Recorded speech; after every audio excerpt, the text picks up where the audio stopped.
پہلا سوال تھا یا اصول میں جن 12 اماموں سے روایت لی جاتی ہے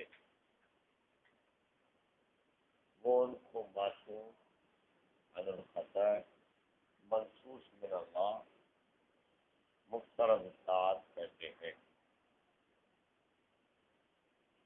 انبیاء سے افضل بھی کہتے ہیں، لیکن ہو سکتا ہے کہ کوئی عین موقع پہ کہے کہ بھائی ہم انبیاء سے افضل نہیں کہتے، یہ ہو سکتا ہے۔ لیکن یہ 3 باتیں ایسی ہیں جس میں کوئی شیعہ اختلاف نہیں کرے گا: منصوص من اللہ، مفترض اطاعت، معصوم عن الخطا۔ سمجھا بھائی؟ ان کا اتفاقی عقیدہ ہے۔ اس پر ہمارا سوال تھا کہ جن ائمہ کرام پر تم نے اعتماد کر کے ان سے دین لیا، صحابہ کو چھوڑ دیا، اس پر سوال تھا کہ ان 11 اماموں کا ہر قول ہر فعل حق ہے، سچ ہے، ہر بات ان کی مانی جائے، ہر بات اتباع کی جائے۔ یہ سوال ایسا ہے کہ کسی بھی محفل میں کسی بھی شیعہ سے آپ یہ کر سکتے کہ جن کو آپ منصوص من اللہ کہتے ہو، معصوم عن الخطا والنسیان کہتے ہو، مفترض اطاعت کہتے ہو، یعنی 11 امام، کیونکہ 12واں تو غیر حاضر ہے، جو حاضر ہوئے تھے ساتھ میں 11 امام جو گزر چکے ہیں، کیا ان کا ہر قول اور ہر فعل سچ ہے، ہر بات حق ہے، ہر چیز میں اتباع ضروری ہے، ہر چیز کی اطاعت لازمی ہے؟ اب یہ ایسا سوال ہے کہ اگر وہ کہے ہاں تب بھی گلے میں، اگر نہ کرے پھر بھی اسے، اگر کہے نہ اس طرح نہیں ہے تو پھر مفترض اطاعت کہتے، دو ہی نہیں کرتے۔ ہر بات سچ نے اس کی اطاعت سے کرا دی، وہ منصوص من اللہ کہتے، وہ معصوم عن الخطا کیسے کہ ہر بات سچی نہیں؟ سمجھا؟ جب ہر بات سچی نہیں ہے تو اس کی اطاعت کب کی جائے گی؟ تو وہ کہتے ہیں کہ جو تقیہ کرتے تھے اس میں اطاعت نہیں ہوتی، جو تقیہ کرتے تھے تقیے میں اطاعت۔ اس پر سوال کہ پتہ کیسے چلے کہ یہ اب تقیہ کر رہا ہے؟ کیا وہ خود بتاتے تھے کہ میں تقیہ کر رہا ہوں؟ خود بتاتے تھے؟ جب وہ خود نہیں تفصیل بتاتے کہ میرا کون سا جملہ تقیہ ہے، کون سا جملہ حقیقت، کون سا عمل تقیہ اور کون سا عمل حقیقت، جب وہ خود نہیں بتائے تو پھر سامعین کو یا بعد میں آنے والوں کو کیسے پتہ چلے؟ اب تو شیعہ مصنفین پر ہی اعتماد ہوگا، وہ کسی چیز کو تقیہ کہیں تو ان کے ماننے والے کہیں تقیہ، اور ان کے تابع دار ہوئے، نہ کہ اماموں کی۔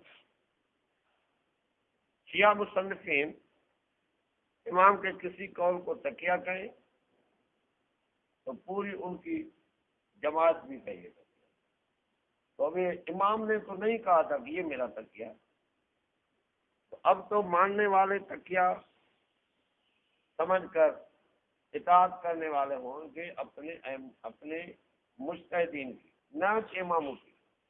بات سمجھ میں آئی؟ جب وہ خود نہیں کہتے تھے کہ یہ تقیہ ہے، اور تو پھر منصوص من اللہ کہتے، جب ہر بات ان کی ماننا ضروری نہیں، ہر قول فعل کی اتباع کرنا ضروری نہیں، دوسری بات، اگر وہ کہے کہ ہاں ہر چیز میں ان کی اطاعت لازمی ہے، ہر چیز ان کی سچی ہے، پھر تو مسئلہ اور بھی آسان کہ پوری زندگی ائمہ کرام نے اہل سنت کے ساتھ گزارا، سر عام کسی کی مخالفت نہیں، سمجھا؟ علی رضی اللہ تعالیٰ عنہ کو دیکھو، اس نے 25 سال ابو بکر عمر عثمان کا ساتھ دیا، مشورے دیے، ان کے پیچھے نماز پڑھی، ہاتھوں پہ بیعت کی، ان کی تعریف کی، اور اپنے نکاح کے گواہ ان کو بنائے، اور نکاح کے لیے پیسے حضرت عثمان غنی سے لی جو زرع کی صورت میں، اور اسی طرح جو زرع بیچ کر دیے تھے اس نے پیسے، پھر زرع بھی واپس کر دی، اور اسی طرح ان کے جانے کے بعد اپنے بیٹوں کے نام، ایک بیٹا پیدا ہوا نام ابو بکر رکھا، دوسرا بیٹا پیدا ہوا نام عمر رکھا، پھر دوسری بیوی سے تیسرا بیٹا پیدا ہوا اس کا نام عمر رکھا، پھر ایک بیوی سے بچہ پیدا ہوا اس کا نام عثمان رکھا۔ تو حضرت ابو بکر، عمر، عثمان، اور 2 بیٹوں کے نام عثمان عمر رکھا۔ اب یہ ان کا تمام عمل سچ ہے، پھر تو بات ثابت ہو گئی کہ ابو بکر، عمر، عثمان کی خلافت حق، بات سمجھ میں آئی؟ ان کی عزت، امامت، سیاست سب حق ہے، یہ بات سامنے آ جائے گی۔ تو یہ سوال ایسا ہے جس سے وہ جو جواب دے گا وہ پریشان ہوگا۔ سوال کیا ہے کہ 12 اماموں، 11 اماموں کا ہر قول ہر فعل سچا ہے، قابل حجت ہے، ہر قول ہر فعل کی اطاعت لازمی ہے، سمجھا؟ اس میں اقرار کرے پھر بھی فائدہ، انکار کرے پھر بھی ہمارا فائدہ، یہ سوال کرنا چاہیے۔ تو اس نے کہا نہ بھائی، وہ تکیہ جو کرے گا، تکیہ تھا تو ہم پوچھیں گے، جب اس نے نہیں کہا کہ یہ تکیہ، آپ کو کیسے پتا چلا کہ یہ تکیہ ہے؟ پھر اگر ہم یہ بات مان بھی لیں کہ تکیہ کرتے تھے، بقول ان کی بات مانے تکیہ کرتے تھے، تو پھر ہمارا سوال ہوگا کہ جو تکیہ کرتے تھے، ہم تو یہ سمجھتے ہیں کہ اگر وہ تکیہ کرتے بھی ہوں گے تو شیعوں سے کرتے، ان سے، سنیوں سے نہیں، سنیوں سے، وہ شیعوں سے تکیہ کرتے ہیں۔ وہ کہ ہائے یہ کیسے ہوئے؟ وہ شیعوں کے امام شیعوں سے تکیہ کریں،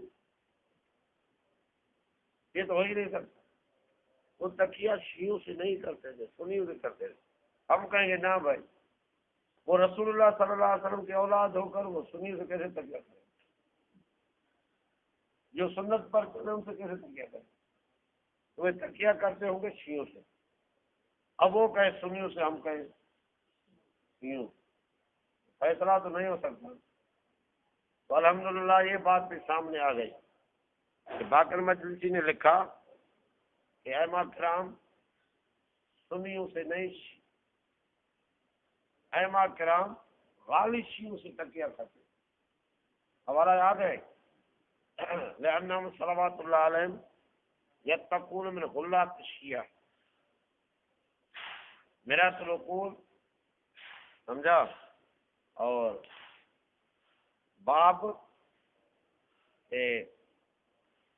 المتوفی عنہا زوجہا این تعتد، جس عورت کا شوہر فوت ہو جائے وہ کہاں عدت گزارے، اور ختیم نسخہ جلد نمبر 4، سمجھا؟ اور انوار نعمانیہ میں نعمت اللہ الجزائری نے لکھا کہ الاتقاء من عوام الشیعہ، ائمہ حضرات عوام شیعہ سے تکیہ کرتے، ان سے عوام، تو اب تو بات ظاہر ہو گئی نا ہماری کہ شیعوں سے تکیہ کرتے۔ اب یہ بات ظاہر ہو گئی کہ شیعوں نے خود لکھا کہ امام شیعوں سے تکیہ کرتے تھے، تو ہم کہیں گے وہ سنیوں سے تکیہ نہیں کرتے تھے بلکہ شیعوں سے کرتے تھے، لیکن وہ اس پر اصرار کرے گا کہ نہیں سنیوں سے تکیہ کرتے تھے۔ اب وہ اپنے دلیل میں استفسار کی بہت ساری روایتیں موجود ہیں جن میں سے آپ نے صرف 11 لکھی ہیں، سمجھا؟ اگر وہ کہے کہ نہ بھائی نہ وہ شیعوں سے تکیہ سنیوں سے کرتے وہ دلائل بھی دے، تو اب آپ دیکھیں کہ استفسار والے نے لکھا ہے یہ فلاں روایت، یا تو اس کی وجہ یہ ہے کوئی اور تعویل کی، اور کہتا ہے یا تو یہ معمول ہے تکیے پر، یا تو معمول ہے، یہاں کا مقصد کیا ہے کہ یقین نہیں ہے نا، تو اس سے بھی پتہ چلے گا کہ شیعہ مصنفین خود اس میں پریشان ہیں کہ ہم اماموں پہ کس بات کو تکیہ کہیں یا نہ کہیں، کیونکہ یقین نہیں ہے، کیونکہ انہوں نے خود نہیں کہا کہ ہم تکیہ کرتے ہیں۔ تو جب تکیے کی بنیاد پر انہوں نے زور دیا اور یہ دلائل اپنے کتابوں میں ثابت کیے کہ امام نے یہ فتویٰ بھی تکیے کی بنا پر دی، جیسے کہ اصول کافی میں لکھا ہوا ہے، ایک بندہ آیا امام کے پاس، ایک سوال پوچھا، امام نے اس کو ایک جواب دیا، تھوڑی دیر کے بعد دوسرا آیا، اس نے وہی سوال پوچھا، امام نے بدل کر جواب دیا، تیسرا بندہ آیا، اس نے بھی، وہ چلا گیا دوسرا، تیسرا بندہ آیا، اس نے بھی وہی سوال کیا جو سوال پہلے دونوں نے کیا، امام نے پہلے دونوں سے تبدیل کر کے تیسرا جواب دے دیا۔ جب وہ چلے گئے تو جو بیچنے والا تھا اس نے کہا حضرت یہ کیا ہے، یہ عراق کے پکے شیعہ تھے جو آپ کے پاس آئے تھے، لیکن آپ نے یہ کیا کہ اپنے شیعوں کو بھی ایک جیسی بات نہیں بتائی، اپنے شیعوں کو بھی ایک فتویٰ نہیں بتائی، جدا جدا فتویٰ دے دی، یہ کیوں؟ تو امام نے کہا اس میں تمہارا بھی بچا ہوا ہے ہمارا بھی بچا ہوا، ہاں، یعنی جھوٹ بولنے سے بچا ہوگا۔ اگر وہ اس طرح دکھائیں، اگر وہ اس طرح دکھائیں کہ وہ سنیوں سے وہ تکیہ کرتے تھے جو آپ نے روایتیں لکھیں، تو اب ہمارا کہنا یہ ہوگا، اب بات صاف ظاہر ہو گئی کہ تم نے اماموں کو تکیہ باز تو کہا، لیکن تکیہ باز کہنے میں صرف ایک طرف سے تکیہ نہیں کہا، آپ کی تصنیف سے، آپ کی کتابوں سے یہ بات ظاہر ہے کہ امام تکیہ کرتے تھے اور سنیوں سے بھی تکیہ کرتے تھے، شیعوں سے بھی۔ تو جو بندہ شیعوں کے سامنے تکیہ کر کے، یعنی ان سے ڈر کر، ان سے بچتے ہوئے شیعوں والا مذہب بات بولے، شیعوں سے ڈر کر شیعوں والا مذہب، شیعوں والے مذہب پر فتویٰ دے کہ یہ مسئلہ اس طرح ہے، اگر سنی آئے تو سنیوں سے ڈر کر سنیوں والے مذہب پر فتویٰ دے، اب اس بندے کے خود اپنے مذہب کا پتہ چلے گا کہ اس کا اپنا مذہب کیا ہے، مفترض اطاعت تو دور کی بات ہے، اس کا خود پتہ ہی نہیں کہ مذہب کیا ہے، جب مذہب کا پتہ نہیں تو اطاعت کی جائے گی، مذہب کا پتہ نہیں تو معصوم من الخطا ہوا، مذہب کا پتہ نہیں تو منسوخ من اللہ ہوا۔ بات سمجھ میں آئی؟ تو یہ پہلے بھی میں نے بتایا تھا، یہ تو اس مولوی کی طرح ہوا جو چندہ کرتا تھا، جس سے پوچھا گیا کہ مولوی صاحب تیرا مذہب کیا ہے، تو اس نے کہا کہ کس گاؤں میں پوچھ دیا، پوچھنے والے نے کہا یہ کیا، کہا کہ جیسا گاؤں ہوگا ویسا مذہب ہوگا، جیسے لوگ ویسا مذہب۔ تو جس کے مذہب کا خود پتہ نہیں وہ منسوخ من اللہ مانیں گے، جس کے خود مذہب کا پتہ نہیں وہ نہیں بتا رہا اس کو مستحب اطاعت سمجھا جائے گا، جس کے خود مذہب کا پتہ نہیں وہ معصوم من الخطا ہو سکتا ہے، جس کو یہ مذہب کا خود پتہ نہیں وہ دینی رہنما ہو سکتا ہے، کبھی بھی مذہب خود پتہ نہیں چھپاتا ہے، ہر ایک سے جدا جدا مسئلہ بیان کرتا ہے۔ تو اب یہ کیسے سمجھا جائے گا کہ جن کی بات ماننی لازم ہے، صحابہ کو بھی انہوں نے چھوڑ دیا اور اماموں کی حالت بھی یہ بیان کی، اب آپ خود سمجھیں کہ ان کے مذہب میں ہوگا تو اب کیا ہوگا؟ سارے کا سارا شیعہ مصنفین کا بنایا ہوا دین ہوگا کہ نہیں؟ اسی بات کو واضح کرتے ہوئے ڈاکٹر موسیٰ الموسوی نے، جو خمینی کا جوڑ کا بندہ تھا، اس نے صاف لکھا ہے کہ 5ویں صدی ہجری میں، 5ویں صدی، جس کتاب کا اس نے نام لکھا ہے الصحیح والشیعہ، التشیع والتصحیح، دوسرا ترجمہ اس کا آیا ہے اصلاح شیعہ کے نام سے، ہندی میں ترجمہ ہے اس کا شیعہ مذہب کا تاریخی ارتقاء۔ یہ کتاب اس نے لکھا ہے، جو خمینی کے جوڑ کا بندہ تھا، اس نے لکھا ہے کہ شیعت اور ہے اور شیعہ اور ہے۔ اس نے بھی ایک چلاکی کی ہے، لیکن بات اس نے یہ صاف کی ہے کہ 5ویں صدی ہجری میں شیعہ مصنفین کو جو بات ذہن میں آئی وہ کتاب میں لکھ کر اور اماموں کی طرف منسوخ کر دی کہ امام نے جس مذہب کا بنیاد اس طرح ہو وہ مذہب اسلام ہو سکتا ہے؟ تو یہ باتیں جو آپ نے لکھی ہیں 11 روایتیں، ان 11 روایتوں کا فائدہ یہ ہے کہ ان سے ثابت ہوا کہ سنیوں سے تکیہ کرتے ہیں۔ پہلے روایت سے ثابت ہوا شیعوں سے تکیہ کرتے ہیں۔ پہلے ہی ہمارا سوال تھا کہ شیعوں سے تکیہ کرتے ہوں گے، سنیوں سے نہیں۔ وہ کہتے ہیں سنیوں سے تکیہ کرتے ہیں، شیعوں سے نہیں۔ شیعوں سے تکیہ کرنا ان اماموں کا یہ بھی شیعہ مذہب میں لکھا ہوا ہے، سنیوں سے تکیہ کرنا یہ بھی شیعہ مذہب میں لکھا ہوا ہے۔ ہمارے مذہب میں تکیہ کوئی بات ہی نہیں ہے، سمجھا؟ ہمارے مذہب کا بنیاد ہے ہی حق پر، تکیے پر نہیں۔ یہ تو ایک آڑ بنائی گئی تھی، لیکن دشمن اس میں بھی پکڑا گیا۔ بات سمجھ میں آئی؟ تو آگے چلو، اسی چیز کو سامنے رکھ کر تو اگر آپ نے اس طرح سوال کیا تو گویا کہ شیعہ مذہب کو جڑ سے کاٹ دیا۔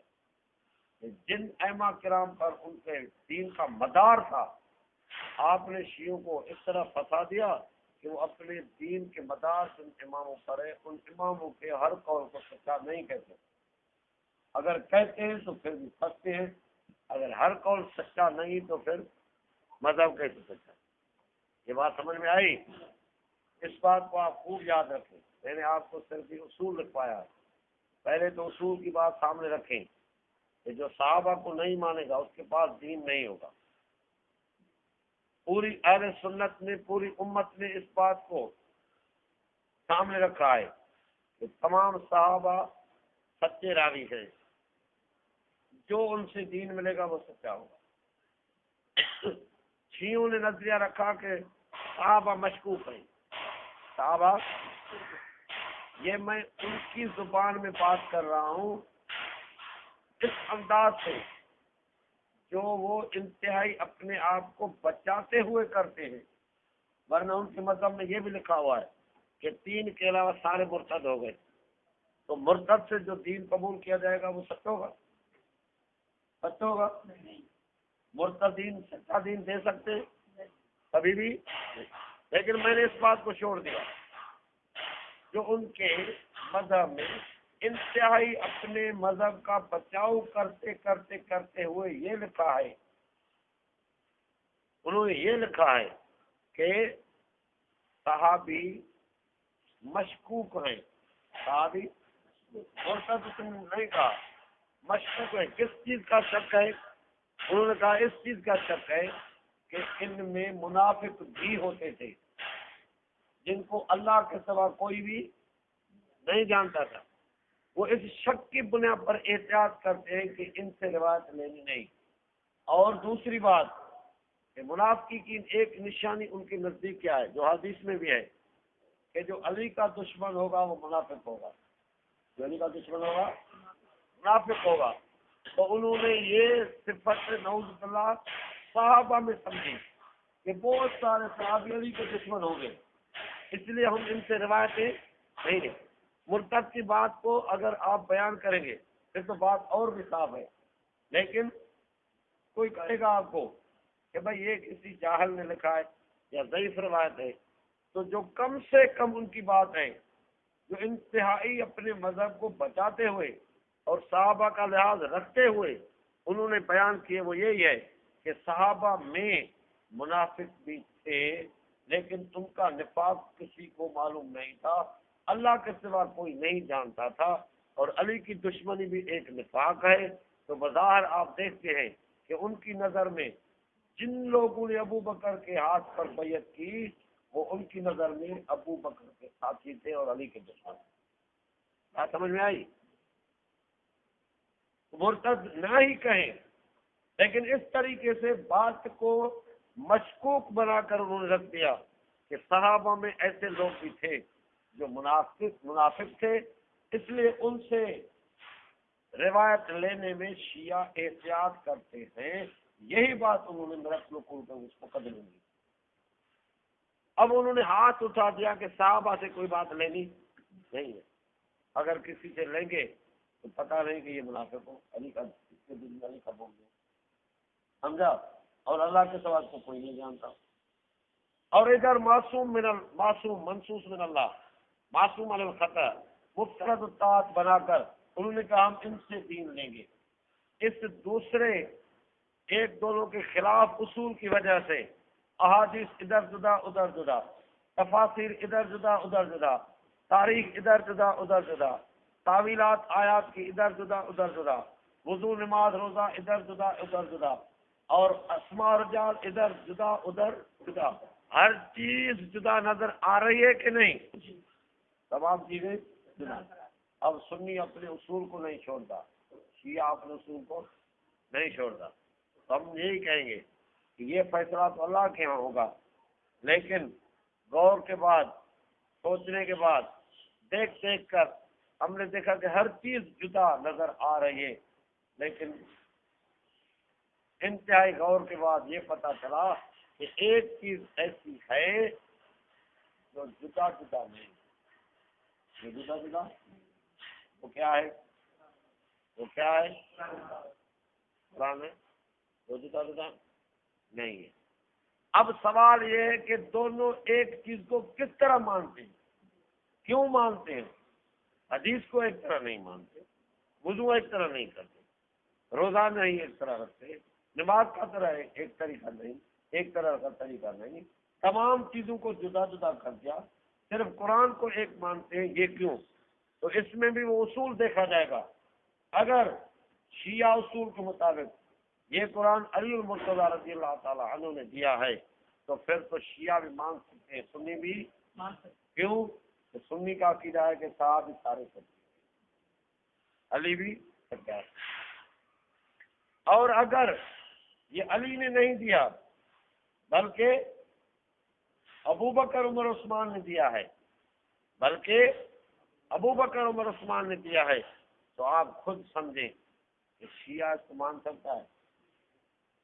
مان سکتا ہے؟ کیوں؟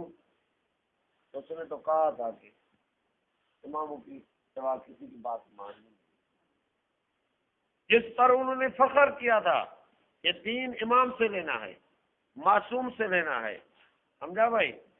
جس پر انہوں نے فخر کیا تھا، اللہ کے فضل سے وہی بات ان کے گلے میں پڑ گئی کہ جن روایت پر تم فخر کرتے ہو، جس اصول پر تم فخر کرتے ہو، اب اس اصول سے یہ قرآن اپنے آپ جو تمہارے پاس ہے وہ اپنے اصول کے مطابق دکھا سکتے ہیں؟ کبھی بھی نہیں۔ اصول کے مطابق قرآن نہیں تو وہ قرآن کو مان سکتا ہے؟ ایک تو اصول کے اعتبار سے وہ قرآن کو نہیں مان سکتا، بات سمجھ میں آئی؟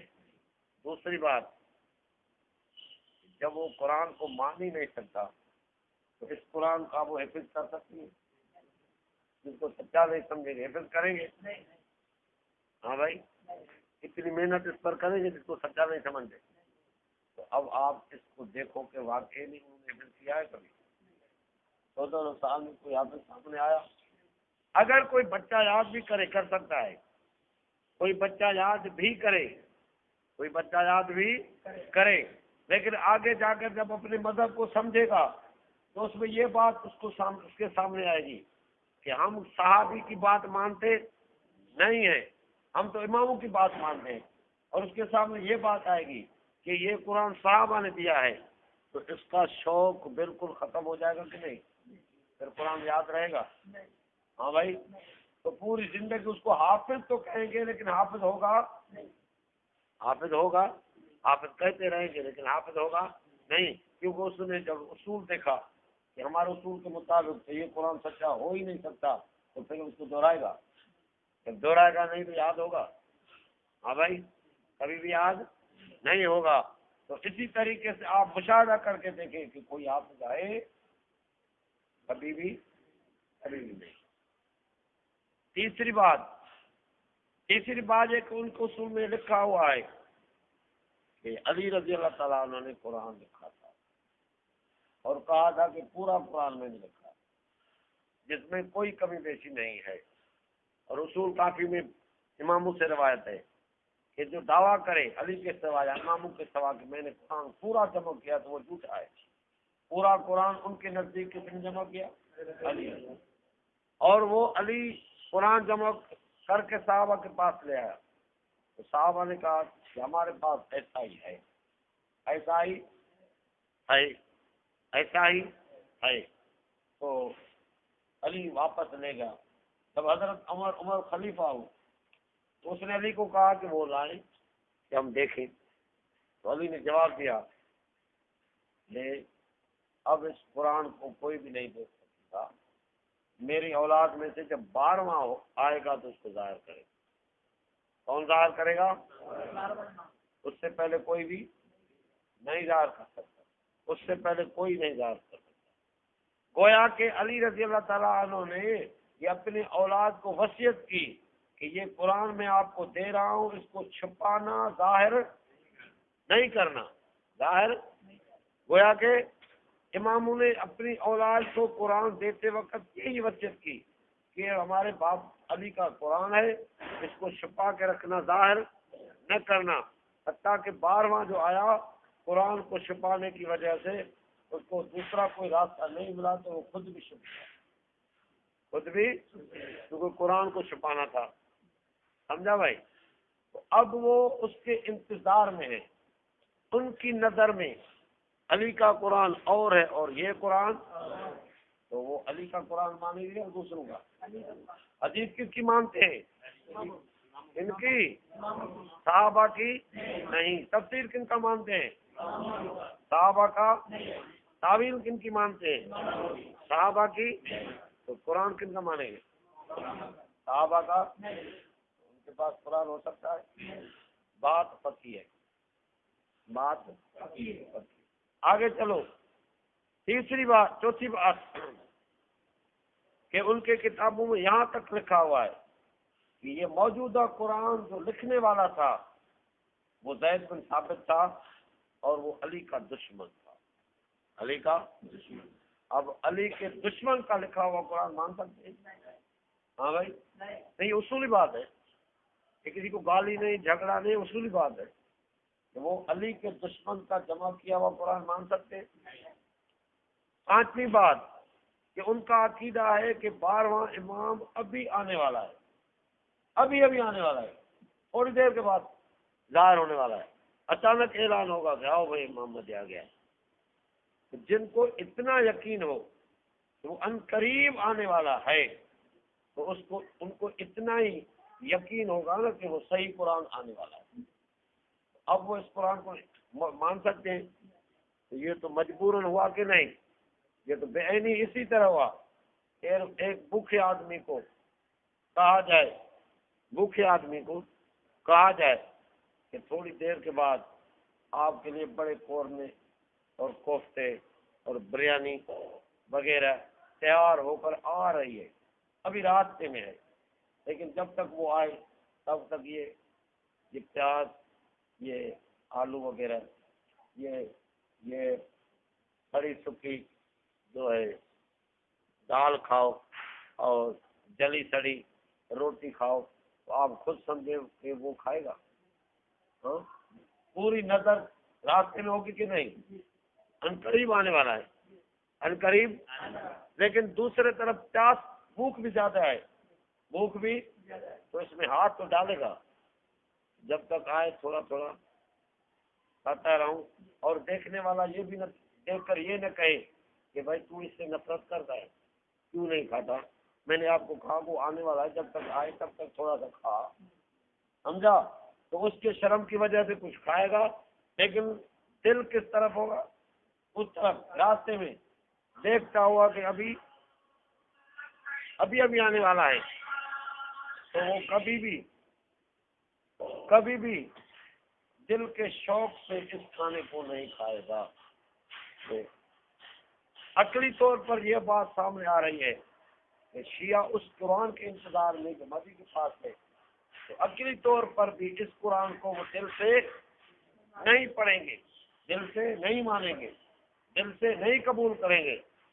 یہ تو عقلی بات تھی، لیکن انہوں نے واضح کر دیا ترجمہ مقبول میں کہ ہم اپنے امام کے حکم سے مجبور ہیں جو اس کو پڑھتے۔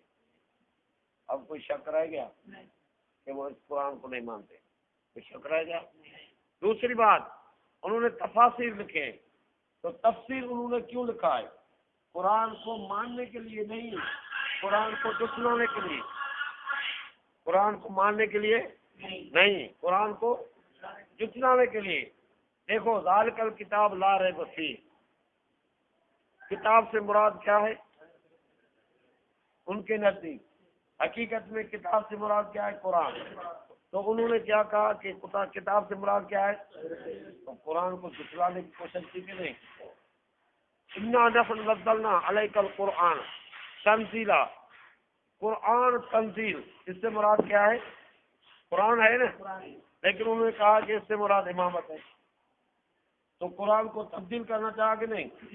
ہاں بھائی، انا نحن نزلنا الذکر وانا لہ لحافظون، ترجمہ بھی یہ لکھا ہے فرمان علی نے کہ ہم نے قرآن کو نازل کیا اور ہم ہی اس کے نگہبان ہیں، لیکن تفسیر میں لکھتا ہے کہ پوری دنیا میں اگر ایک قرآن موجود ہو، ایک نسخہ، پھر بھی یہ کہنا صحیح ہوگا کہ اس کی حفاظت ہے۔ اس کا مقصد یہ نہیں کہ اس میں کسی قسم کا تغیر تبدیل نہیں ہو سکتا۔ آگے لکھتا ہے کہ ظاہر ہے کہ اس زمانے تک قرآن مجید میں کیا کیا تغیرات ہو گئے، تو یہ قرآن کو ماننا ہے۔ ہاں بھائی، جھٹلانا ہے کہ نہیں؟ تو تفسیر بھی اس بنا پر کہ اس کو جھٹلائیں۔ تو آپ سمجھ سکتے ہیں کہ اس اصول کو سامنے رکھ کر آپ نے کسی بھی بڑے بڑے سردار کے سامنے یہ بات کی، انشاءاللہ وہ سمجھ جائے گا۔ کسی افسر کے سامنے بات کی وہ سمجھ جائے گا۔ بات یہی ہے، بات پکی ہے، بات سچی ہے، لیکن جو مانے گا اس کو تکالیف آئے گی، تکلیف آئے گی، مسائل آئیں گے، تو ہر کسی کا کام نہیں، جری ہوں گے، بہادر ہوں گے، دلیر ہوں گے، وہ اس کو بات کو مان کر دوسروں تک پہنچائیں گے۔ اللہ کی خاطر جو ہوگا اللہ سہنے کی توفیق دے گا۔ ہر ایک کا کام نہیں ہے، جس طرح چہرے تبدیل ہیں، سمجھا، صورتیں جدا جدا ہیں، اس طرح دماغی قوت بھی جدا جدا، قلبی قوت بھی جدا جدا، ایمانی قوت بھی جدا جدا۔ تو جس کو جتنی طاقت قوت ہوگی وہ اتنا کام کرے گا۔ اس لیے دوسرے پر کوئی ملامت نہیں کرنی، جس سے جتنا ہو سکے وہ اپنا کام کرے، دوسرے پر ملامت کرنی نہیں ہے، کیونکہ وہ کام نہیں کر سکتا، سمجھا۔ وہ تو اپنے شرم کے مارے آپ کی مخالفت کرے گا نا، کہ لوگ کیا کہیں گے کہ یہ پتلا سا کام کرتا جا رہا ہے، یہ بڑا موٹا سا کیوں نہیں کر رہا، ہاں یہ چھوٹا سا لڑکا کام کر رہا ہے، یہ بڑا سا بزرگ کیوں نہیں کر رہا، لوگ تو کہیں گے، اس لیے وہ آپ کی مخالفت کریں گے، لیکن آپ کسی کی مخالفت کرنا نہیں ہے۔ تمام موحدین کی عزت کریں اگرچہ وہ بے نماز کیوں نہ، کیونکہ موحد مشرک اور کافر کے مقابلے میں اللہ کا محبوب بندہ، موحد مومن اللہ کو پیارا ہے، مشرک اور کافر کے مقابلے میں، سمجھا بھائی۔ والمومنون اولیاء الرحمن، سارے کے سارے مومن اللہ کے ولی، اللہ کے دوست ہیں، سمجھا بھائی۔ تو اس بنا پر کسی کی مخالفت نہیں کرنی چاہیے، ہر ایک بندہ اپنے حصے کا کام کرے گا، باقی بات پکی ہے، بات پکی ہے کہ صحابہ کا دشمن مسلمان، صحابہ کا مسلمان ہے وہ قرآن پر ایمان اس کو نہیں ہو سکتا۔ بات سمجھ میں آئی؟ بے آئی نہیں، اسی طرح سمجھو کہ جس طرح رسول اللہ صلی اللہ علیہ وسلم کام کرتے تھے، آپ علیہ السلام قرآن پڑھتے تھے، کیا پڑھتے تھے؟ تو قرآن پڑھنے کی وجہ سے مخالفت ہوئی، کیا ہوئی؟ پتھر لگے، کیچڑ اچھلایا گیا اور اوجڑی اچھلائی گئی، اوپر ڈالی گئی، طرح طرح کی تکلیف آپ علیہ السلام کو دی گئی، لیکن سننے والا جو سنتا تھا تو سننے کے بعد غور کرتا تھا کہ بات سچی، بات، لیکن اگر مانیں گے بڑوں کو چھوڑنا پڑے گا اور مار کھانی پڑے گی، مانیں گے تو بڑوں کو چھوڑنا پڑے گا اور مار کھانی پڑے گی۔ جو ان کے سامنے تھے نا، جنہوں نے مانا تھا، جنہوں نے آپ علیہ السلام کی بات کو مانا تھا، ان کو مار ملتی تھی یا نہیں؟ بڑوں میں ان کو نکال دیا تھا یا نہیں؟ سب سے جدا ہو گئے تھے کہ نہیں؟ تو اب جو بعد میں آنے والا ہوگا پہلے دیکھے گا، مشاہدہ کرے گا کہ جنہوں نے اس بات کو مانا ہے، بات اگرچہ سچی ہے، بات دلیل کے ساتھ ہے کہ واقعی اللہ کے سوا کوئی عبادت کا لائق نہیں ہے، بات پکی ہے، بات سچی ہے، لیکن جنہوں نے مان لیا ہے ان کو گھروں سے نکالا گیا، انہوں نے بڑوں کو چھوڑ دیا اور انہوں نے اپنے آپ کو مار کھانے کے لیے پیش کیا، تو اب اس بات کو سننے کے بعد جو نیا آدمی آنے کو چاہتا ہوگا وہ ایک بار نہیں 1000 بار سوچنے کے بعد یہ فیصلہ کرتا ہوگا کہ بات سچی ہے۔ اب اس سچی بات کو ماننے کے لیے اگر مار ملتی ہے تو جس طرح دوسرے جیت رہے ہیں میں بھی جیتوں گا، جس طرح دوسرے مار کھا رہے ہیں میں بھی کھاؤں گا، جس طرح دوسرے دین پر استقامت سے ڈٹ کے کھڑے ہیں میں بھی کھڑا ہوں گا، جس طرح وہ قربانی دے رہے ہیں میں بھی قربانی دوں گا۔ تو گویا کہ ایک نیا بندہ مار کھانے کے لیے آ رہا تھا، بڑوں کو چھوڑنے کا فیصلہ کر کے آ رہا تھا۔ یہ دو باتیں ایسی ان کے لیے مشکل تھی کہ 1000 سوچ کے بعد وہ جری لوگ ہوں گے، وہ بہادر لوگ ہوں گے جو صرف مار کھانے کے لیے اور اللہ کی خاطر، اللہ کے رسول کی خاطر بڑوں کو چھوڑنے کے لیے تیار ہو کر آپ علیہ السلام کے ساتھ ملتے ہوں گے۔ پھر آپ خود سوچیں کہ جو اس انداز سے آتا ہوگا، جو نیا آدمی آتا ہوگا، اب ادھر 40 ہے، 50 ہے، 60 ہے، ایک نیا بندہ آیا اور مار کھانے کے لیے آیا اور بڑوں کو چھوڑ کر آیا، یہ رسول اللہ صلی اللہ علیہ وسلم کو کتنا محبوب لگتا ہے، نہ سمجھا؟ کتنا پیارا لگتا ہو، اور نبی کو پیارے لگنے کے ساتھ اللہ کو کتنا پیارا لگتا ہے۔ تو اللہ نے فرمایا اولئک حزب اللہ، یہ میرے نبی یاد تیرے پر بیعت کرتے ہیں، میں ان کو جماعت اپنی میں شامل کر رہا ہوں۔ یہ حزب اللہ ہے، یہ کیا ہے؟ اب یہ حزب اللہ میں آتے جا رہے ہیں، مار کھانے کے لیے آ رہے ہیں کہ رسول اللہ صلی اللہ علیہ وسلم کے دکھ کے ساتھ میں۔ اب اس کو بھی وہی تکلیف شروع ہو جاتی ہے۔ بات پکی تھی، بات سچی تھی۔ دوسری بات کہ دشمن کو کیا چیز مشکل لگتی تھی کہ وہ کہتا تھا اس قرآن کو نہ پڑھو، اس قرآن کو لا تسمعوا لهذا القرآن، کہنے لگے اس قرآن کو نہ سنو۔ معلوم ہوا کہ ان کی دشمنی نبی علیہ الصلوۃ والسلام سے نہیں تھی، بلکہ کس کے ساتھ تھی؟ کس کے ساتھ؟ کس کے ساتھ؟ ان کو قرآن اچھا نہیں لگتا تھا، اس لیے کہنے لگے ایک بھی قرآن غیر ھذا او بدل، یا اس قرآن کے بجائے کوئی اور قرآن لاؤ یا تھوڑی سی اس میں تبدیلی کر دو۔ یعنی قرآن ان کو اچھا نہیں لگتا تھا۔ غصہ تھا کس پر؟ قرآن پر۔ جھگڑا تھا کس سے؟ قرآن سے۔ نفرت تھی کس سے؟ قرآن سے۔ فإنهم لا يكذبونك ولكن الظالمين بآيات الله يجحدون۔ ہے اپنی آیت بنائی، ہاں بھائی ہے کہ میرے محبوب یہ آپ کو جھٹلاتے نہیں ہے، بلکہ یہ ظالم ہمارے آیات کا انکار کرتے۔ دشمنی کس کے ساتھ تھی؟ اذا تتلا علیہم آیاتنا بینات، جب بات قرآن کی کھول کر بیان کی جائے گی، آیات سے کھول کھول کر بیان کی جائیں گی، تعرف فی وجوہ الذین کفروا المنکر، کہ میرے محبوب آپ دیکھیں گے کہ قرآن کے منکر کا چہرہ تبدیل ہو جائے گا۔ قرآن کے منکر کا نفرت کس سے ہے؟ قرآن سے۔ صرف چہرہ تبدیل نہیں ہوگا، یقادون یستون بالذین یتلون علیہم آیاتنا، خبردار، یتلون علیہم آیاتنا، یاد رکھنا کہ اگر ان کا بس چلے تو قریب ہے کہ قرآن پڑھنے والے پر حملہ کرے کہ تو قرآن کیوں پڑھ رہا ہے۔ غصہ کس پر؟ لڑتے کس سے؟ پڑھنے والے سے۔ نفرت کس سے؟ قرآن سے۔ تانا کس پر لگاتے تھے؟ پڑھنے والے پر۔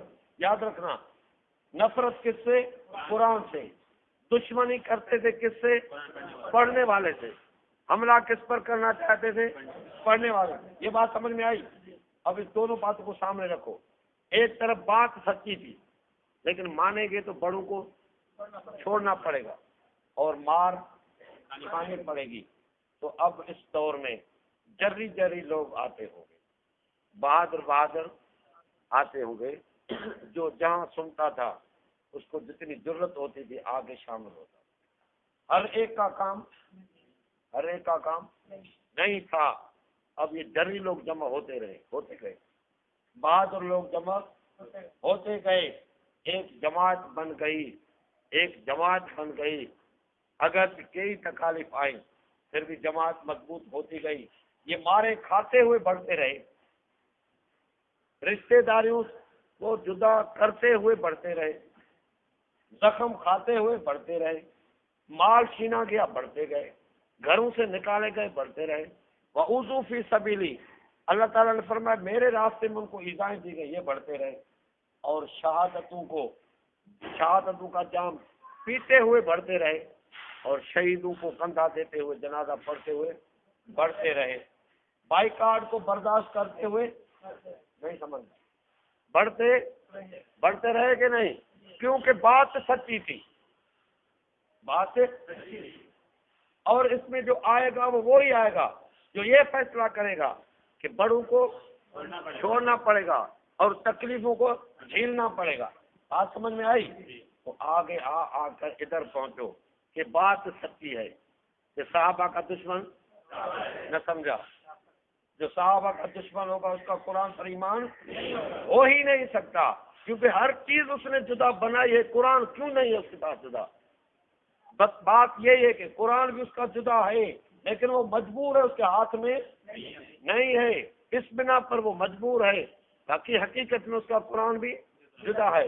یہ قرآن جو لکھا ہوا ہے ہمارے پاس موجود ہے، اس کی نظر میں یہ علی کے کس کا لکھا ہوا قرآن ہے؟ تو علی کے دشمن کے قرآن کو مان سکتا ہے؟ کبھی بھی نہیں۔ تو بات یہی ہے کہ قرآن اس کے پاس نہیں ہے، تو جس کے پاس قرآن نہیں ہے وہ مسلمان بھی وہ کیا ہے؟ تو بات سچی ہے۔ اب جو سنے گا، اب جو اس بات کو سنے گا تو وہ دیکھتا ہے کہ جو یہ بات کرتا ہے اس کو تو مار ملتی ہے کہ نہیں؟ اس کو جیل میں ڈال جاتا ہے، اس کو تکلیف دی جاتی ہے، اس سے نفرت کی جاتی ہے، اس کو مارا پیٹا جاتا ہے، اس کو جیل میں ڈالا جاتا ہے، اور وہ بڑوں کو چھوڑ کے آتے ہیں، بڑے ناراض ہو جاتے ہیں، بڑے کو جن کو وہ بزرگ سمجھتا ان کو چھوڑ دیا، جن کو استاد سمجھا تھا ان کو چھوڑ دیا، جس کو باپ سمجھا تھا اس کو چھوڑ دیا، باپ کو چھوڑ دیا، بھائی کو چھوڑ دیا۔ اب صحابہ کے دشمن سے نفرت شروع ہو گئی، جن کا سلام کرتا تھا صحابہ کے دشمن کا اس کو چھوڑ دیا، جس کے تاجر پہ جاتا تھا اس کو چھوڑ دیا، جس کا جنازہ پڑھتا تھا اس کو چھوڑ دیا۔ اب یہ کسی کے ساتھ بھی زمانے کا اس کو کوئی پتہ نہیں، یہ پاگل بن گیا ہے، یہ بے وقوف بن گیا ہے، یہ اپنے زندگی کا کوئی خیال نہیں۔ جس طرح ان کو کیا تھا کہ انومن کما آمن السفہاء، ہم نے بے وقوفی کی طرح ایمان لائیں، تو ان کو بھی بے وقوف کہا جائے گا۔ اب سننے والا جو دلیل کو سنے گا وہ سوچ کر کہے گا کہ بات بولو، بات پکی ہے، لیکن اگر کوئی مانتا ہے تو مار ملتی ہے اور بڑوں کو چھوڑنا پڑتا ہے۔ تو جس طرح اس وقت 1000 بار سوچنے کے بعد ادھر کوئی آتا تھا، ہر کوئی نہیں آ سکتا تھا، ہر کوئی، تو اس پروگرام میں بھی ہر کوئی نہیں آئے گا، ہر کوئی جو 1000 بار سوچنے کے بعد کہے گا کہ بات سچی ہے، اگر سچ کے لیے بڑوں کو چھوڑنا پڑے تو بڑے ہمیشہ کے ساتھ ویسے بھی نہیں رہیں گے، ویسے بھی ایک دن ان سے جدا ویسے بھی ہونا ہے۔ اگر بات سچی ہے، اس کے ماننے کی وجہ سے تکلیف آتی ہے تو حق والوں کو تکلیف آتی ہی ہے۔ انبیاء کو قتل کیا گیا، ان کو سولیوں پہ چڑھایا گیا، 20,000 بندے ایک دن آگ میں زندہ جلائے گئے، جو سورہ بروج میں جن کا ذکر کیا گیا ہے، اللہ پاک نے ان کا ذکر کیا ہے، تو ایمان والوں کو تکلیف اللہ کی وجہ سے آتی ہی ہیں۔ تو اب جو سوچے گا تو ہر ایک نہیں آئے گا، جری بہادر، دلیر، نڈر، بے خوف یہ فیصلہ کرے گا کہ سچ کی خاطر تکلیفیں سہنا بھی یہ مردوں کا کام ہے، ہر ایک کا کام نہیں۔ بات سمجھ میں آئی؟ تو ہر کوئی نہیں آئے گا، ہر کوئی نہیں آئے گا۔ اور جس طرح وہ تھے کہ بائیکاٹ کے باوجود بڑھتے رہے تھے، آپ ادھر بھی دیکھیں گے کہ بائیکاٹ کے باوجود بڑھ رہے ہیں، جیل بھرنے کے باوجود وہ بڑھ رہے تھے، یہ بھی بڑھ رہے ہیں، شہیدوں کو کندھا دینے کے باوجود وہ بڑھ رہے تھے اور یہ بھی بڑوں کو چھوڑتے ادھر یہ بڑھ رہے تھے اور ادھر بھی بڑھ رہے ہیں، دشمن کا ہر زخم کھا کر وہ بڑھ رہے تھے، یہ بھی بڑھ رہے ہیں، ہزارہ مال و زر قربان کرتے ہوئے وہ بڑھ رہے تھے، یہ بھی بڑھ رہے ہیں، کیونکہ بات سچی ہے، بات ہر کوئی نہیں آئے گا، ہر کوئی، اور جو نہ آئے اس پر کوئی ملامت بھی نہ کرے، ہر کو اپنے لیے کرتا ہے، کسی دوسرے کے لیے نہیں کرتا، جس میں جتنی ضرورت ہوگی وہ اتنا کام کرے گا، ہر ایک اپنے حصے کا کام کرے گا، دوسرے کا کام کوئی بھی نہیں کرے گا۔ تو اگر دوسرا نہیں آتا تو اس کو چھوڑ دو، جو آتا ہے وہ شکر کرے کہ اللہ نے مجھے آنے کی کوشش۔ بات سمجھ میں آئی؟ دوسری بات جو میں نے پہلے کی کہ غصہ کس پر تھا؟ قرآن پر۔ تانا کس کو لگاتے تھے؟ پڑھنے والے کو۔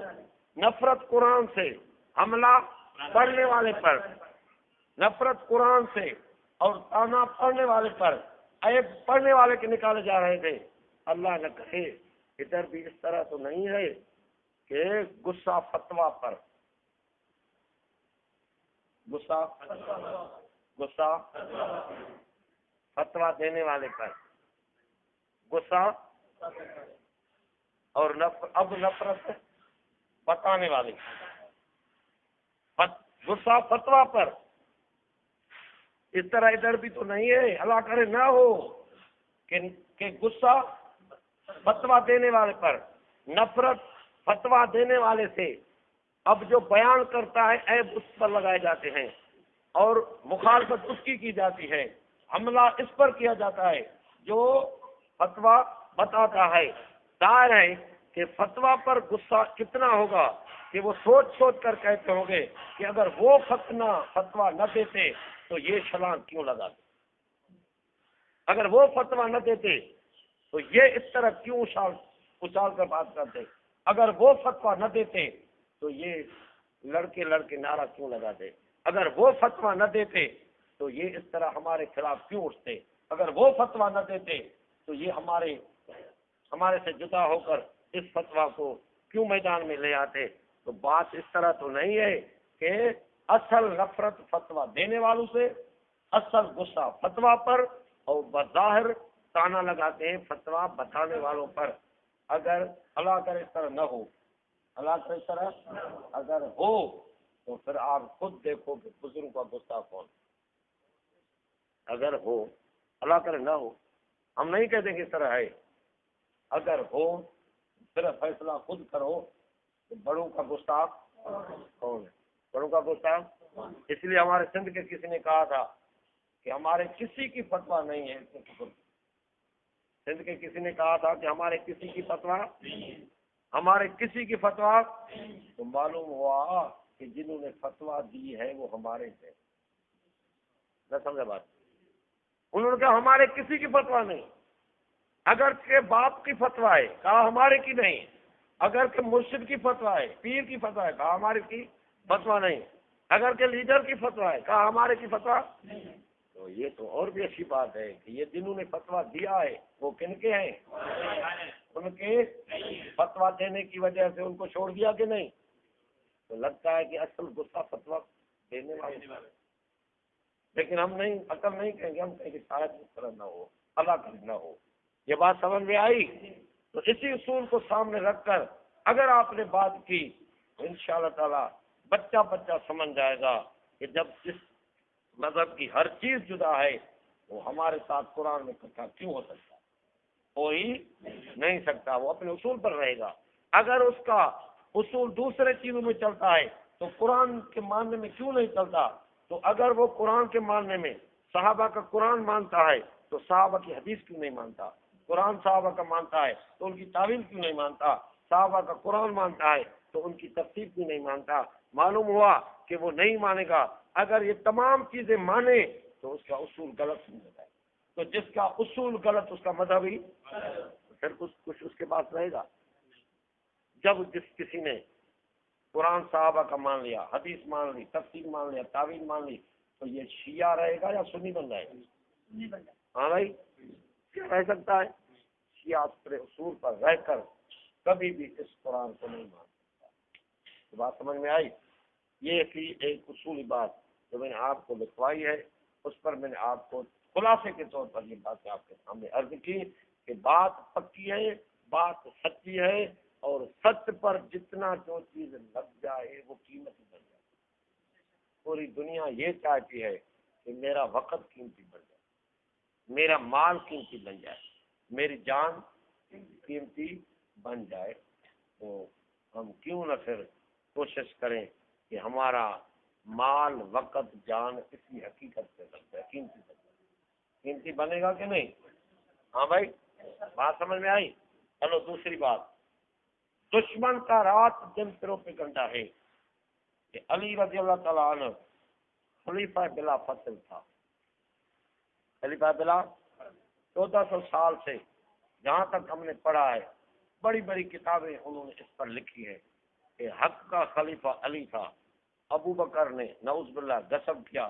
اس لیے آج آپ سنتے ہو کہ وہ اذان میں کہتے ہیں کہ علی ولی اللہ وصی رسول اللہ تو خلیفۃ کہتے ہیں کہ نہیں؟ یہ ان کا بنیادی اساسی مسئلہ ہے. اسی سے وہ امت سے جدا ہوئے، اسی سے امت سے جدا ہوئے، کیونکہ ان کا نظریہ ہے کہ خلیفہ اللہ بناتا ہے. اور بناتا ہے خلیفہ اللہ بناتا ہے، اعلان نبی کرتا ہے، اعلان نبی کرتا ہے. خلیفہ اللہ بناتا ہے، اعلان نبی کرتا ہے. بات سمجھی؟ اور دوسری بات یہ کہ امام خلیفہ بھی 12 ہوں گے. کتنے خلیفہ کتنا ہوں گے؟ 12 خلیفے ہوں گے. اب ان دونوں چیزوں کو آپ سامنے رکھیں. ایک خلیفہ اللہ بناتا ہے، دوسرا کتنے خلیفہ بنائے گا اللہ؟ 12. کتنا؟ اس بنیاد پر انہوں نے اپنے آپ کو اثنا عشریہ کہا. کیا کہا ہے؟ یعنی 12 اماموں کو ماننے والے. 12 اماموں کو وہ کہتے ہیں کہ یہ 12 نبی کے خلیفے ہوں گے اور امت کے امام ہوں گے. اس بنا پر وہ اذان میں لفظ خلیفہ بولتے ہیں اور اصول دین میں انہوں نے لکھا ہے امامت. کیا لکھا ہے؟ امامت اور خلافت ان کے نزدیک ایک ہی چیز ہے، ایک ہی، یعنی نبی کا وہ خلیفہ ہوں گے اور امت کے وہ امام ہوں گے، ایک ہی چیز ہے. بات سمجھ میں آئی؟ تو اب یہ سوچو کہ خلیفہ کون بنائے گا ان کے نزدیک؟ اللہ. خلیفہ کون بنائے گا؟ اللہ. اور خلیفے کتنے ہوں گے؟ 12، کیونکہ حدیث میں. بات سمجھ میں آئی؟ اب اس بات پر اگر کوئی بحث کرے، مناظرہ کرے، تو 1400 سال سے جو چیختے آتے ہیں اور ہم نے بڑوں کے مناظرے پڑھے بھی ہیں، سمجھا بھائی؟ تو ہم نے ان کتابوں میں یہ نہیں دیکھا کہ خلافت کے اصول پر یا خلافت کے سمجھنے کے لیے کوئی بات کی گئی ہو، ہم نے نہیں دیکھا، کہیں کیا بھی ہو یا کہیں لکھا بھی ہو اس بزرگ نے، لیکن ہمیں معلوم نہیں ہے۔ ہم اس پر جب غور کرنے لگے اور ان کے سامنے باتیں ہونے لگی اور خلافت پر مناظرے ہونے لگے تو ہم نے ان سے یہی سوال کیا کہ خلیفہ کون بنائے گا؟ اللہ۔ کون بنائے گا؟ اللہ۔ اب ایک رافضی سے میں نے اسی پر سوال کیا کہ خلیفہ اللہ بنائے گا، لیکن خلافت سے مراد کیا ہے؟ خلافت سے خلیفہ جانشین کو کہا جاتا ہے، خلیفہ نائب کو کہا جاتا ہے، خلیفہ پیچھے آنے والے کو کہا جاتا ہے، خلیفہ حکمران کو کہا جاتا ہے، خلیفہ دینی رہنما کو کہا جاتا ہے۔ بات سمجھ میں آئی؟ ان کے تمام ان کے دلیل، تمام ان معنیوں کی دلیل قرآن میں موجود ہے، ان میں قرآن میں موجود ہے۔ ایک میری کاپی لکھی ہوئے خلافت اور امامت، آپ اگر اس کو فوٹو اسٹیٹ کرائیں، میں خلاصے کے طور پر اس کے کاپی کی بات کر رہا ہوں۔ انشاءاللہ العزیز کوئی رافضی، کوئی شیعہ تھوڑی دیر کے لیے بھی آپ کے ساتھ اس اصول پر، اس موضوع پر بات انشاءاللہ نہیں کر سکتے، انشاءاللہ۔ سمجھا بھائی کہ خلافت سے مراد کیا ہے؟ خلیفہ حکمران کو بھی بولو حکمران کو، ہر پیچھے آنے والے کو کہتے ہیں، گدی نشین کو کہتے ہیں، خلیفہ جو ہے جو کسی کا نائب ہو اس کو بھی کہتے ہیں، اور دینی رہنما کو بھی خلیفہ کہتے ہیں۔ بات سمجھ میں آئی؟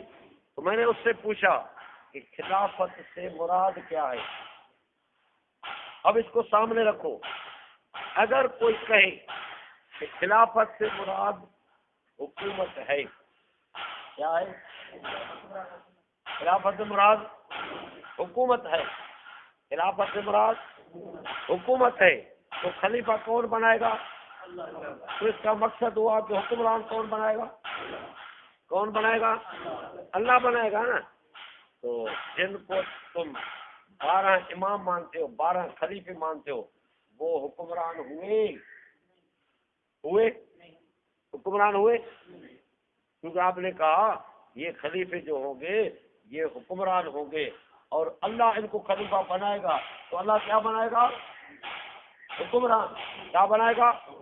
تو آپ نے جو 12 چن کے رکھے ان کو اللہ نے حکمران بنایا تھا؟ تو معلوم ہوا کہ اللہ نے ان کو خلیفہ بھی نہیں بنایا نا، پھر جھگڑا کس لیے؟ تم نے یہ 12 کہاں سے لائے جن کو اللہ نے حکمران بنایا ہی نہیں؟ تو اللہ تو حکمران بنائے گا۔ اگر خلیفے سے مراد حکومت ہے تو وہ حکمران ہوں گے کہ نہیں؟ کیونکہ اللہ بنائے گا یا دوسرا کوئی بنائے گا؟ خلیفہ کون بنائے گا؟ نبی سے اعلان کروائے گا، نبی اعلان کرے گا کہ یہ حکمران ہے۔ اگر کوئی مانے تو اس کا بھلا، اگر انکار کرے تو وہ ذلیل ہوگا، لیکن جس کو اللہ خلیفہ بنائے گا وہ خلیفہ بن کے ہی رہے گا۔ کیا بنائے گا؟ حکمران۔ اگر وہ حکمران کہے تو یہ جو انہوں نے 12 چن کے رکھے یہ حکمران بنے تھے، تو معلوم ہوا کہ یہ خلیفے بھی نہیں، ان کو خلیفہ کہنا ہی تمہارا جھوٹ ہے۔ اگر کہیں کہ حکومت مراد ہے، حکمران مراد، اگر کہیں کہ اللہ خلیفہ بنائے گا لیکن وہ حکمران نہیں ہوگا، حکمران وہ صرف دینی رہنما ہوگا۔ کیا ہوگا؟ صرف دینی رہنما ہوگا، حکومت کے ساتھ اس کا کوئی تعلق نہیں ہوگا۔ اگر اس کو حکومت ملے پھر بھی خلیفہ ہے، نہ ملے پھر بھی خلیفہ ہے، یعنی خلافت حکومت کے بغیر بھی یہ خلیفہ ہے۔ اس کے موجودگی میں اگر دوسرا کوئی حکمران بنے تو پھر جائز ہے، حرام نہیں، کیونکہ اس کو اللہ نے خلیفہ بنایا، دینی رہنما، حکمران نہیں۔ یعنی اس کی موجودگی میں دوسرا کوئی حکمران بنے تو وہ حکمرانی اس کی جائز ہے، حرام نہیں۔ جس طرح نبی کے لیے حکمران ہونا ضروری نہیں، اگر کسی نبی کے موجودگی میں دوسرا کوئی حکمران ہے تو اس کی حکمرانی جائز ہے، حرام نہیں، حرام نہیں۔ جس طرح کہ نبی نے کہا تھا، شمعون علیہ السلام نے کہا تھا، اذ قال لهم نبیہم ان اللہ قد بعث لکم طالوت ملکا، نبی نے ان کو کہا کہ میری موجودگی میں اللہ پاک نے تمہارا بادشاہ طالوت کو بنایا۔ کس کو؟ کس کو؟ نبی کی موجودگی میں طالوت کی حکمرانی جائز تھی، حرام نہیں۔ یہ بات سمجھ میں آئی؟ تو اگر خلیفوں کو اللہ پاک نے 12 خلیفوں کو دینی رہنما بنایا ہے، حکمران نہیں، حکمران ان کی موجودگی میں دوسرے کی حکومت جائز ہے، حرام نہیں، حرام، اور حکومت نہ ملے پھر بھی یہ مکمل خلیفہ ہے، ناقص نہیں۔ جس طرح حکومت نہ ملے پھر بھی نبی مکمل نبی ہے، نبوت میں کوئی نقص نہیں۔ یہ بات سمجھ میں آئی؟ اگر وہ اس طرح کہتا ہے کہ خلافت سے مراد دینی رہنمائی ہے، حکومت نہیں، تو پھر سوال ہوگا کہ جب حکومت مراد ہی نہیں تو صدیق اکبر نے علی سے کیا چھینا؟ کیا چھینا تھا؟ کوئی چیز سنی تھی؟ خلافت سے کوئی چیز سنی تھی؟ کوئی چیز بھی نہیں۔ تو صدیق اکبر کی خلافت سے جائز ہے، حرام؟ تو غاصب ہوئے؟ ہاں بھائی، غاصب ہوئے؟ سکتے نہیں۔ تو جب صدیق اکبر کی حکومت برد ثابت ہوئی تو سیاہ مذہب بچا؟ کہہ سکتا ہے؟ نہیں۔ ہاں نہیں۔ اگر صدیق اکبر نے ایک حکومت کی ہے، خلیفہ علی ہے تمہارے قول کے مطابق، ابو بکر نے کچھ بھی نہیں چھینا، تو پھر آج تک ابو بکر پر کیوں بھونکتے؟ اس کا حساب دیتے، اس کا حساب کیوں تم نے بھونکا ہے آج تک؟ غاصب ہے، غاصب ہے، غاصب ہے۔ تیسری بات کہ وہ کہتے ہیں کہ تم حضرت ابو بکر کو خلیفہ مانتے ہو، تمہاری دعویٰ ہے ابو بکر خلیفہ ہے، یہ تمہاری دعویٰ ہے، تو تم دلیل پیش کرو۔ لیکن وہ دلیل پوچھتے کس طرح ہے کہ قرآن اور حدیث سے، قرآن اور حدیث سے ابو بکر کی خلافت ثابت کرو، ابو بکر کی خلافت ثابت کرو، کیونکہ تمہاری دعویٰ ہے۔ پہلے آپ سمجھیں کہ اہل سنت کی نظر میں خلیفہ اللہ نہیں بناتا، اللہ خلیفہ شورا سے بنتا ہے۔ کس سے بنتا ہے؟ اللہ نہیں بناتا، نبی سے اعلان نہیں کرواتا۔ جب ہمارے اصول میں یہ نہیں ہے کہ قرآن سے ثابت ہوگی خلافت یا نبی حدیث سے ثابت ہوگی، جب ہمارے اصول میں ہی نہیں ہے، ہمارے اصول میں ہے کہ خلیفہ شورا سے بنے گا، تو ہم ثابت بھی شورا سے کریں گا نا۔ لیکن وہ بکواس کیا کرتا ہے کہ خلافت تم اپنے نظریے کے مطابق، اصول ہمارا چلے گا، ہمارے اصول کے مطابق ثابت کرو، اور سنی بھی بے سمجھ کہے گا ہاں میں ثابت کروں، اور وہ صرف انکار کرے گا، یہ جو دلیل پیش کرے گا وہ کہے گا اس طرح نہیں، اور اگر اس سے کچھ بھی نہیں دوسری چیز بنے تو پھر وہ ایک سوال کرے گا کہ جو تم آیات پڑھتے ہو کہ ابو بکر اس آیات کی وجہ سے خلیفہ ہے، ان احادیث کی وجہ سے خلیفہ ہے، تو وہ کہے گا کہ ابو بکر نے اپنے خلافت کے لیے آج کبھی پڑھی تھی، یہ حدیث کبھی پڑھی تھی، تو تم کیسے پڑھتے؟ لہٰذا تم ثابت نہ کر سکتے۔ جب ہمارے نظریے میں یہ بات ہے ہی نہیں، خلافت کے بغیر ہی دین مکمل ہے، خلیفہ بنے گا اس دین کو نافذ کرنے کے لیے، اگر کوئی ایسا خلیفہ ملا تو الحمدللہ، اگر ایسا خلیفہ نہ ملا پھر بھی دین ہمارا مکمل ہے کہ نہیں؟ دین مکمل، ہم اس دین پر چلیں گے، خلیفہ جانے خود جانے۔ یہ بات سمجھ میں آئی کہ ہمارے اصول میں یہ کہ خلیفہ شورا بنے گی، شورا سے خلیفہ بنے گا، یا جس کو ایک کسی نے خلیفہ بنایا دوسروں نے مخالفت نہیں کی تو وہ خلیفہ سمجھا جائے گا، کیونکہ اس وقت کے ماحول کو دیکھ کر جو وہ جانتے تھے ہم وہ نہیں جانتے۔ اگر وہ ابو بکر کے بجائے، ہمارا اصول یہ ہے کہ رسول اللہ صلی اللہ علیہ وسلم کے تمام صحابہ، تمام کے تمام صحابہ میں کسی کو بھی خلیفہ بنایا جاتا تو ہم اس کی خلافت کو مانتے انکار، کیونکہ وہ خود جانتے تھے جس پر وہ ایکا کرتے ہم انکار کیوں کرتے؟ کیونکہ ہم نے صحابہ کو سچا مانا ہے۔ اگر ابو بکر کے بجائے کسی اور کو خلیفہ مانتے تو ہم انکار کرتے ہیں۔ کبھی بھی ہماری نظر میں تمام مسلمان خلافت کے لائق تھے، لیکن اللہ کا وعدہ تھا کہ میں خلیفہ بناؤں گا، تو اس خلافت والے وعدے میں وہ لوگ آئیں گے جو اس آیت کے نزول کے وقت پہلے ایمان آ چکے تھے اس میں وہ ہوں گے، اس وعدے کے مطابق وہ ہوں گے جو اس آیت سے کے نزول سے پہلے ایمان والے ہو چکے تھے اور اعمال صالح والے ہو چکے تھے۔ تو اللہ پاک اپنے وعدے کے مطابق ان میں سے جس کو خلیفہ بنائے یا بناتا ہم اس کو مانتے۔ یہ بات سمجھ میں آئی؟ ہم اس کو مانتے، ہمارا تو نظریہ یہ ہے، اس لیے ہم آیت کیوں پڑھیں۔ اور دوسری بات، ہماری دعویٰ نہیں کہ ابو بکر خلیفہ ہے، ہماری دعویٰ کس کو کہتے ہیں؟ دعویٰ تو اس کو کہتے ہیں کہ اگر یہ میری چیز ہے، یہ میری چیز ہے، دعویٰ تو اس کو کہتے ہیں کہ یہ چیز میری ہے لیکن قبضہ دوسرے کا ہے، مالکیت دوسرے کی ہے۔ اب وہ کورٹ میں جائے گا جو کہے گا کہ یہ چیز میری ہے لیکن قبضہ بنا کا ہے، لہذا مجھے اس سے قبضہ لے کے دے دو، یہ چیز مجھے بلانے سے لے کے دے دو۔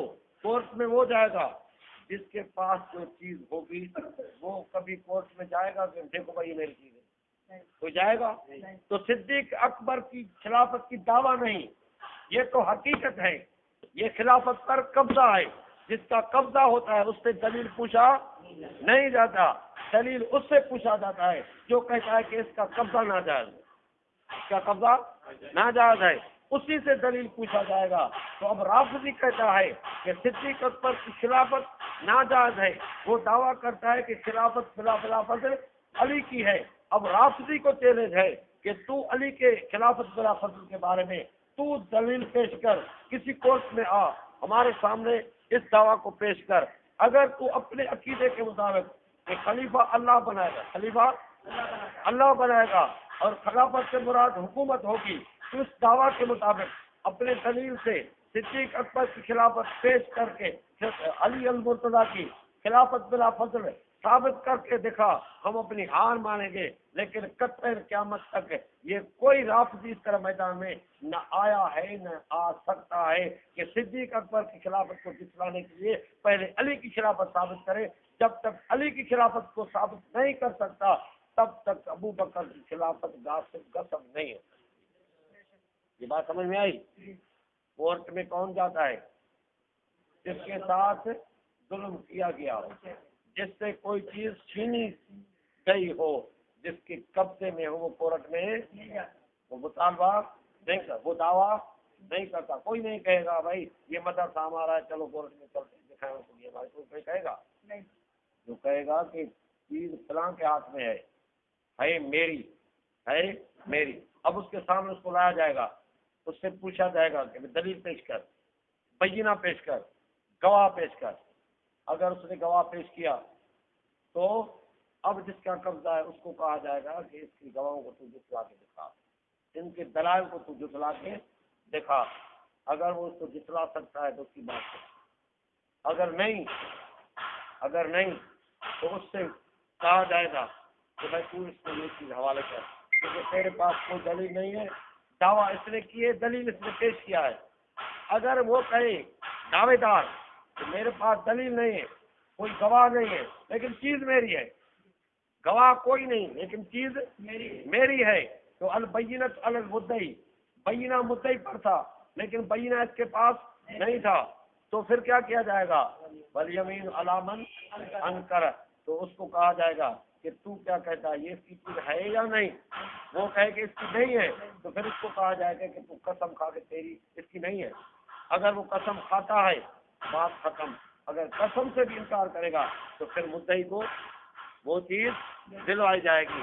تو پہلے اس اصول کو سمجھو، رافضی کو، عبداللہ جروار کو پہلے اصول کے مطابق ادھر کافر ثابت کیا کہ جو تو نے اصول لکھوایا ہے اس اصول کے بنا پر تیرے پاس قرآن نہیں ہے، اور دوسرے اصول کے مطابق ادھر صالح پٹ کی طرف دوسرے اصول کے مطابق کہ دعویٰ ہماری نہیں، دعویٰ تمہاری ہے، خلیفۃ بلا فصل اذان میں تم کہتے ہو، ہم نہیں کہتے، ہمارے صدیق اکبر کی خلافت مسلم ہے، اس کا قبضہ ہے، اس کی اتنی مضبوط خلافت ہے کہ دشمن بھی کہتا ہے کہ مصطفیٰ کے بعد خلیفہ کون بنا تھا، اس کا کوئی انکار کر سکتا ہے؟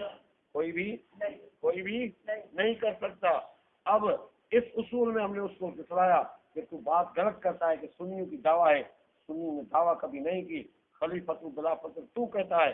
اگر آج خلیفۃ بلا فصل حضرت علی کو تو اپنے اصول کے مدار کو ثابت کر، تجھے 10,000 انعام دیں گے۔ اگر نہیں کر سکتے ہو تو آج کے بعد کبھی خلیفۃ بلا فصل مت کرنا۔ بات سمجھ میں آئی؟ تو یہ بات اتنی پکی ہے کہ خلافت کے موضوع پر اگر کسی سے بات کرنا ہے تو پہلے خلافت سے مراد کیا ہے، دوسرا ابو بکر کے خلافت کے بارے میں ہم دعوے دار نہیں، اس کا قبضہ، اس کا کیا ہے، ہم نے اس کو مان لیا۔ سمجھا بھائی؟ اگر ابو بکر کے بجائے کسی اور کو بناتے ہم اس کو بھی مان سے انکار نہ کر، کیونکہ ہمارے نظر میں صحابہ سچے ہیں، صحابہ سچے ہیں، مومن ہیں، وہ جس کو بناتے ہم قبول کرتے ہیں۔ یہ بات سمجھ میں آئی؟ تو دلیل دینے کی اس بنا پر کوئی ضرورت ہی نہیں ہے، کوئی ضرورت نہیں ہے۔ اور تیسری بات کہ اہل سنت کہتے ہیں کہ ابو بکر صدیق کی خلافت پر اجماع ہوا تھا۔ کل ایک دوست نے عارف بھائی نے میسج پڑھ کے سنایا کہ کسی نے میسج میں لکھا تھا کہ ابو بکر صدیق کی خلافت پر اجماع نہیں ہوا۔ اجماع کیوں؟ کہ اجماع تب ہوگا جبکہ تمام لوگ اس پر اتفاق کریں، تمام لوگ اتفاق کریں۔ تمہارے کتابوں میں لکھا ہوا ہے کہ فلاں عبادہ بن سامد یا کسی اور کے لیے لکھا ہوگا کہ وہ ابو بکر صدیق کی خلافت کا اختلاف رکھتا تھا، علی اس اجماع میں شامل نہیں تھا، سمجھا؟ اور چند لوگوں نے بیعت کی تھی، دوسروں نے نہیں کی تھی۔ اس بنا پر یہ اجماع سے ثابت نہیں ہے، لیکن وہ کہتا ہے کہ اجماع بھی تمہارے نزدیک ہے، ہمارے نزدیک نہیں ہے۔ بات سمجھ میں آئی؟ تو ہم اس کو یہ جواب دیں گے کہ اجماع کہتے کس کو ہیں؟ بے وقوف سمجھ تو صحیح، یہ ضروری نہیں ہے کہ تمام کے تمام لوگ بیعت کریں، یہ ضروری نہیں، یہ ضروری نہیں۔ اب دنیا کی مثال کو دیکھو، دنیا کے مثال کو دیکھو کہ پاکستان کا صدر کا انتخاب ہو رہا ہے، پاکستان کے صدر کا انتخاب ہو رہا ہے۔ اب انتخاب کرنے میں 2 امیدوار ہیں، کتنے؟ چند ایک کو ووٹ دیتے ہیں اور چند دوسروں کو، اس طرح ہوتا ہے کہ نہیں ہوتا؟ اب ایک ووٹ پر بھی جو جیت گیا وہ کیا بن جائے گا؟ اگر 100 ووٹ ایک کو ملا، دوسرے کو 101 ووٹ ملا، تو صدر کون بنے گا؟ 100۔ اب جو یہ صدر بن جائے گا تو یہ صدر اجماعی بنے گا یا صرف 100 کا بنے گا؟ یہ 102 کا 101 کا صدر بنے گا یا پہلے 100 کا بھی؟ جس 100 نے اس کو ووٹ نہیں دیا وہ بھی اس کو صدر قبول کریں گے کہ نہیں؟ مخالفت جو کی تھی، نہیں کی تھی، ووٹ جو نہیں دیا تھا، تو اس کو اجماعی صدر مانیں گے یا اختلافی صدر؟ کیوں؟ کہ اگرچہ پہلے اختلاف تھا لیکن صدر بننے کے بعد اختلاف ختم کر دیا۔ اختلاف اگر بیعت نہ کی کوئی پرواہ نہیں، اگر اس 100 نے اس کو ووٹ نہیں دیا کوئی پرواہ، اور اس کے سامنے حزب اقتدار کے سامنے حزب اختلاف بنتا ہے، حزب کیا بنتا ہے؟ حزب۔ لیکن یہ جو صدر ہوتا ہے حزب اختلاف بھی اس کو صدر مانتے ہیں یا نہیں؟ نہیں مانتے؟ مانتے ہیں کہ نہیں؟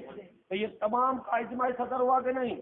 تو صدیق اکبر کے خلافت کے وقت میں اگر پہلے کسی نے اختلاف کیا ہوگا یا کیا تھا یا کیا ہے تو اس کا کوئی اس پر اثر نہیں پڑے گا۔ جب خلیفہ بنایا گیا اب کسی نے یہ نہیں کہا کہ یہ ہمارا خلیفہ نہیں ہے، ہمارا خلیفہ دوسرا ہے۔ جب دوسرے کو خلیفہ نہیں مان رہے اور تمام کے تمام تر ابو بکر کو ہی خلیفہ مان رہے ہیں تو یہ اجماع نہیں ہے تو اور کیا ہے؟ یہ بات سمجھ میں آئی؟ اجماع اس کو نہیں کہتے اور کس کو کہتے ہیں؟ صدر جو بنتا ہے تمام کا اجماع بنتا ہے، ایک ساتھ اگر ایک 100 نے اس کو ووٹ نہیں دیا پھر بھی ان کا صدر ہے کہ نہیں؟ ان کا تمام تمام ایم ایل اے عہدے رکھنے والوں کا تمام کا صدر ہے کہ نہیں؟ اور پورے ملک کا صدر ہے کہ نہیں؟ اگر بہت ساروں ان کو ووٹ نہیں دیا تھا پھر بھی صدر نہیں ہے، اور اس پر اجماع نہیں ہے، یہ اختلافی صدر ہے۔ بے وقوف نے سمجھا نہیں ہے کہ اجماع کے تم کہتے ہیں۔ ہاں اختلاف تب ہے کہ ایک قوم ایک کو صدر مانے، دوسری قوم کہے ہمیں قبول نہیں، ہمارا صدر یہ اختلاف کہتے ہیں۔ تو صدیق اکبر کے خلافت کے ہونے کے بعد کسی نے بھی یہ کہا کہ ہم اس کی بیعت نہیں کریں گے، دوسرے کی کریں گے؟ کبھی بھی تو اجماع نہیں ہوا، اور کیا ہوا؟ پاگل کہیں جا کے اس جروار کو میں نے کہا، اس نے کہا ابو بکر کی خلافت پر آیت پر دلیل پیش کر۔ میں نے کہا ارے واہ، بڑی بات کہہ رہے ہو، تو پوچھ رہا ہے کہ ابو بکر کی خلافت کی دلیل کیا ہے؟ علی نے تو نہیں پوچھا، جا کے بیعت کر لی۔ علی نے پوچھا تھا کہ دلیل کیا ہے، اس نے تو نہیں پوچھا۔ تو کون ہے پوچھ رہا ہے؟ جو شیر خدا بھی ہے، تو کہ حق اس کا تھا، اس نے حق کی بات ہی نہیں کی، بیعت کر کے اس کو مان لیا، تو اس سے زیادہ اور کیا دلیل ہوتی؟ تو اس نے کہا نہیں بیعت نہیں کی۔ میں نے ناجو بڑا کا اٹھا کے ہاتھ میں اٹھا لیا تو وہ ایسے دلیل ہو گیا، نہ رکھ لو رکھ لو رکھ لو، یہ کیا ہے، تو نے غلطی کی ہے، کیوں اٹھایا کتاب کیوں اٹھایا، میرے کہنے کے بغیر کیوں اٹھایا؟ میں نے کہا میں نے شیعوں کی کتاب ناز البلاغہ کا اٹھائی، خون تیرا جل گیا ہے، تیرے کیا ہوا ہے؟ میں دلیل پیش کر رہا ہوں کہ بیعت کی تھی۔ نہ پیش کر، اس کو پتا تھا کہ اس میں لکھا ہوا ہے۔ سمجھ میں آئی؟ تو ان تین اصولوں کو سامنے رکھیں گے انشاءاللہ الرحمن۔ اگر اس طرح کام کرنے والے بن گئے تو شیعہ بھاگنے پر مجبور ہوگا، پڑھا لکھا اور ان پڑھ لوگ مسلمان بننے پر مجبور بن رہے ہیں، انشاءاللہ بنے گے۔ اللہ